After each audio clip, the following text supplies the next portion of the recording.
বন্ধুরা, আজকের এই ভিডিওতে ভীষণই চমৎকারী একটি জিনিসের কথা জানাবো, যা আমাকে একজন সাধু মহারাজ জানিয়েছিলেন।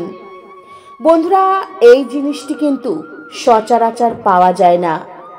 আর এই জিনিসটি হলো বানরের দাঁত। হ্যাঁ বন্ধুরা, এই বানরের দাঁত শরীরে ধারণ করলে কি কি উপকার পাওয়া যায় তা আপনাদের জানাবো। বন্ধুরা, বানরকে স্বয়ং হনুমানজির স্বরূপ বলা হয়। বন্ধুরা, যেমন শুয়োরের দাঁত, বাঘের দাঁত চমৎকারী হয়, ঠিক একইভাবে যদি আমাদের শরীরে এই বানরের দাঁত ধারণ করা যায় তো পুরো জীবনটাই কিন্তু বদলে যাবে। বন্ধুরা, মনে রাখবেন, বানরকে কিন্তু হনুমানজির স্বরূপ বলেই মনে করা হয়। বন্ধুরা, এই বানর ভীষণই চমৎকারী। এই বানরের দাঁত পড়লে জীবনের নানান রকম বদল আসতে শুরু করবে। বন্ধুরা, আপনি যদি সৌভাগ্যবান হন আর মরা বাঁদর যদি আপনি পেয়ে যান, আর ওই দাঁত যদি আপনি পেয়ে যান, তো আপনি ভাগ্যবান হয়ে যাবেন। বন্ধুরা, ওই বাঁদরের দাঁত আপনারা কিভাবে ব্যবহার করবেন চলুন আপনাদের বিস্তারিত জানাই। বন্ধুরা, ভিডিওটির মূল বিষয়ে প্রবেশ করার আগে আমার প্রত্যেক বন্ধুদের কাছে অনুরোধ রইল, আপনারা ভিডিওটি সম্পূর্ণরূপে দেখবেন। ভিডিওটি ভালো লাগলে একটি লাইক করবেন, কমেন্টে জয় হনুমানজির জয় লিখবেন। আর আমার চ্যানেলে যদি নতুন বন্ধু হয়ে থাকেন, চ্যানেলটিকে সাবস্ক্রাইব করে পাশে থাকার অনুরোধ রইল। বন্ধুরা, এই বানরের দাঁত পড়ার পর আপনাদের জীবনে কি বদল আসবে? বন্ধুরা, কোনো ব্যক্তি যদি রূপোর মাদুলিতে বানরের দাঁত ভরে শরীরে ধারণ করতে পারেন, তো দুর্বল ও ভীতু ব্যক্তি কিন্তু শক্তিশালী হয়ে উঠবে। বন্ধুরা, এই বানর কিন্তু হনুমানজির প্রতিরূপ, তাই এই বানরের দাঁত পড়লে ভূত পেত কখনো আপনার ধারে কাছে আসবে না, কোনো অশুভ ছায়া আপনার ধারে কাছে ঘেঁষবে না। বন্ধুরা, এই দাঁত আপনার শরীরে যত দিন থাকবে, ভূত পেত আপনার থেকে 12 ফুট দূরে থাকবে। আর যদি ভূত পেত আপনার কাছে আসার চেষ্টা করে, তো জ্বলে পুড়ে কিন্তু ছারখার হয়ে যাবে। দাঁত আপনাকে সব সময় সুরক্ষিত রাখবে। আপনার নবগ্রহ যদি অশুভ থাকে, সেই অশুভ প্রভাব থেকেও কিন্তু আপনি মুক্তি পাবেন। নবগ্রহর শুভ প্রভাব আপনার জীবনে পড়তে শুরু করবে।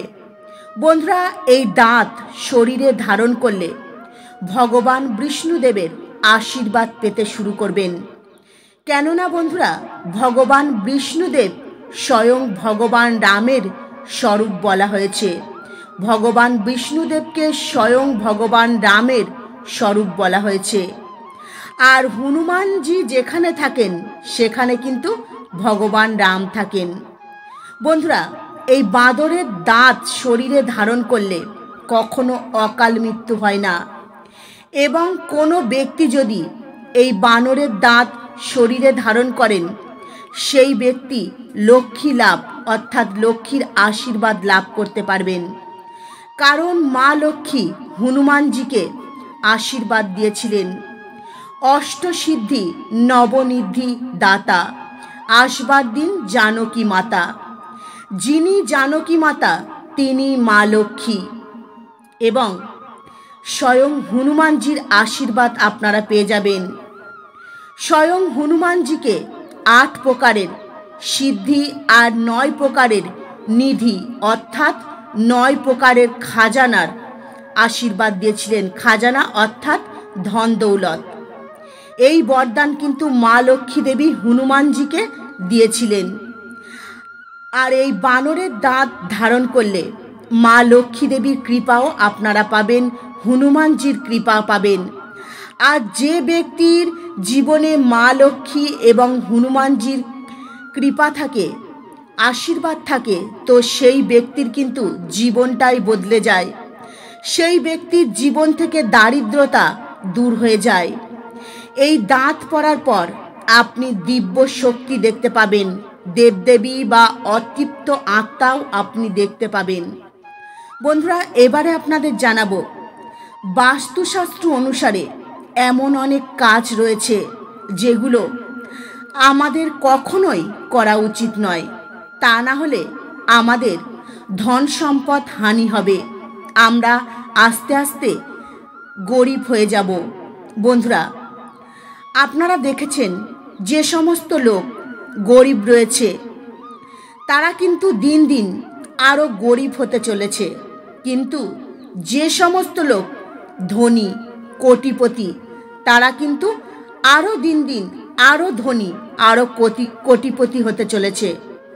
বন্ধুরা, গরিব হওয়ার কারণে এমন কিছু ভুল কাজ আমরা করে ফেলি, তার জন্যই কিন্তু আমাদের জীবনে দারিদ্রতা নেমে আসে, আমরা গরিব হয়ে যাই, আমাদের ঘরে অলক্ষ্মী প্রবেশ করে। বন্ধুরা, সবার প্রথমে এই অলক্ষ্মীকে ঘর থেকে বার করতে হবে, আর এই অলক্ষ্মীকে ঘর থেকে বার করা ভীষণই প্রয়োজন। বন্ধুরা, এটা যদি আপনারা না করতে পারেন তো আপনারা কখনোই অন্নধনে পরিপূর্ণ হবেন না, আপনারা কখনোই দারিদ্রতা আপনাদের জীবন থেকে দূর করতে পারবেন না। বন্ধুরা, অনেক ছোট ছোট বিষয় থাকে, অনেক ছোট ছোট কাজ থাকে, সেগুলো কখনোই ঘরে করা উচিত নয়। বন্ধুরা, প্রত্যেক দিন আপনারা বাড়িতে খাওয়ার জন্য যে রুটি বানাবেন, তো প্রথম রুটিটি গোমাতাকে খাওয়াবেন। বন্ধুরা, গোমাতাকে রুটি খাওয়ালে ধন বৃদ্ধি হতে শুরু করে। বন্ধুরা, গোমাতার শরীরের মধ্যে 33 কোটি দেবদেবী বাস করে, আর এনাদের আশীর্বাদ যদি আপনি পেয়ে যান তো আপনি কিন্তু ধনধান্যে পরিপূর্ণ হয়ে যাবেন। তাই আপনারা চেষ্টা করবেন প্রত্যেক দিন বাড়িতে বানানো প্রথম রুটিটি গোমাতাকে খাওয়ানোর। এতে আপনাদের ওপর সর্বদাই মা লক্ষ্মীর আশীর্বাদ থাকবে, 33 কোটি দেবদেবীর আশীর্বাদ থাকবে, আপনারা ধনধান্যে পরিপূর্ণ হয়ে যাবেন। বন্ধুরা, আমাদের হিন্দু ধর্মে গোমাতাকে সাক্ষাৎ মা লক্ষ্মী দেবীর স্বরূপ বলা হয়েছে। তো মা লক্ষ্মীকে যদি আপনি রুটি খাওয়ান, অবশ্যই আপনাদের ধন বৃদ্ধি হবে। বন্ধুরা, এই প্রয়োগটি আমি নিজে করেছি এবং অনেক মানুষও করেছে, তারা কিন্তু জীবনে উপকার পেয়েছে। যেসব মানুষ দুবেলা ঠিকমতো খাবার জোগাড় করতে পারত না, আজ তারা কোটিপতি হয়ে গেছে। তাই অবশ্যই আপনারা রান্না করা রুটি গোমাতাকে খাওয়াবেন, প্রথম রুটিটি। বন্ধুরা, এর পরের যে কাজ আপনারা কখনোই করবেন না, রাতের বেলায় কখনো রান্নাঘরে এঁটো বাসনপত্র ফেলে রাখবেন না, রান্নাঘর নোংরা করবেন না। বন্ধুরা, মনে রাখবেন এই রান্নাঘরেই মা লক্ষ্মী দেবী বাস করে, এই রান্নাঘর হলো মা লক্ষ্মী দেবীর ঘর। বন্ধুরা, এর পরের বিষয়, কখনো টাকা পয়সা থুতু দিয়ে গুনবেন না। তো বন্ধুরা, এমনটা যদি করেন আপনাদের জীবনে আর্থিক কষ্ট নেমে আসবে, অর্থ নিয়ে আপনারা নানান রকম সমস্যায় জড়িয়ে পড়বেন। বন্ধুরা, আপনাদের ঘরে যত পুরনো ভাঙা জিনিস রয়েছে শনিবার দিন আপনার ঘর থেকে বাইরে ফেলে দিন। বন্ধুরা, পুরনো ভাঙা জিনিস ঘরে রাখলে ঘরে বাস্তু দোষ সৃষ্টি হয়। শনিবার দিন কখনো কালো রঙের যে কোনো জিনিস বা স্টিলের বা লোহার জিনিস বাড়িতে কিনে আনবেন না, তা না হলে আপনার জীবনে আর্থিক সমস্যা নেমে আসবে। বন্ধুরা, যদি ধন লাভ করতে চান তাহলে ঘরের পূজার জায়গায় শ্রীযন্ত্র কুবের যন্ত্র স্থাপন করুন, অর্থাৎ আপনাদের ঠাকুর ঘরে ঠাকুরের পাশে শ্রীযন্ত্র ধন কুবেরের যন্ত্র স্থাপন করুন। বন্ধুরা, প্রত্যেক দিন এই যন্ত্র যদি আপনারা দর্শন করতে পারেন তো আপনাদের জীবন থেকে দারিদ্রতা দূর হবেই হবে। আপনাদের আর্থিক উন্নতি শুরু হবে। বন্ধুরা, আপনারা বছরে 1 থেকে 2 বার যে কোনো লক্ষ্মীনারায়ণের মন্দিরে যাবেন এবং মন্দিরে গিয়ে নিষ্ঠা ভক্তি সহকারে লক্ষ্মীনারায়ণের পূজা করবেন। বন্ধুরা, মনে রাখবেন, বছরে অন্তত পক্ষে 2 বার যাবেন। সেই মন্দিরে গিয়ে পূজা করবেন, লাল রঙের ওড়না অর্পণ করবেন।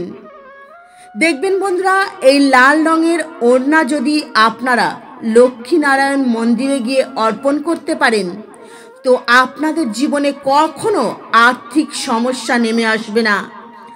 আপনাদের কখনো অর্থের কমতি হবে না। আপনাদের জীবনে সর্বদাই মা লক্ষ্মীর আশীর্বাদ থাকবে।